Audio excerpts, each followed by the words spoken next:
হিরণকে কি বার্তা দিবে? ভাইয়া আমার মনে হয় সবাই জেতার জন্য নামছে, আমার মনে হয় সেও তাই করছে।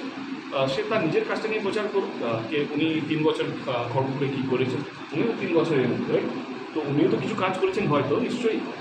আমি যদি বলছি আমি ঘাটাল মাস্টার প্ল্যান দিয়েছি, আমি বলছি আমি এই যে পাঁচটা থেকে ঘাটালের রাস্তাটা আমি চিঠি দিয়েছিলাম গডকারিজিকে, সেটা তো আমাদের সবারই কাছে আছে এবং অনেকগুলো কাজ আছে। মানে কোভিডে আমি রাস্তায় দাঁড়িয়েছিলাম, আমাদের যতগুলো পর্যায়িক শ্রমিকরা যারা অন্য শহরে অন্য রাজ্যে,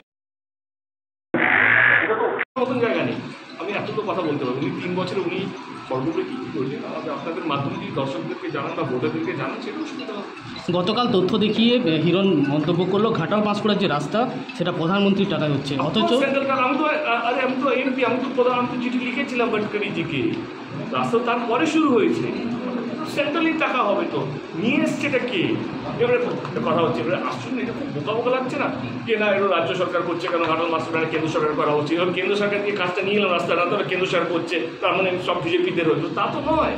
কেন্দ্র সরকারের টাকা তো সব বিজেপির টাকা নয়, দেশের টাকা। এবং আমি বিং এ সাংসদ, আমি being a public representative of Ghatal, আমি চিঠি দিয়েছি, তারপর তো স্যাংশন হয়েছে। এবার সব বিজেপি যদি বলে এটা বিজেপি করেছে, তাহলে তো আমার মনে হয় কিছু শিক্ষার অভাব। আপনি আজকে মঞ্চ থেকে বললেন নেতারা পদের জন্য কাজ করে, কি বলবেন?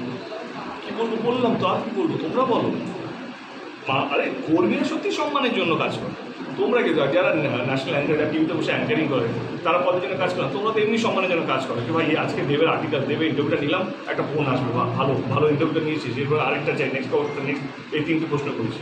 তবে সবাই তো সম্মানের জন্য কাজ করে, অন্তত আমি সম্মানের জন্য কাজ করি, আমি পদের জন্য কাজ করি।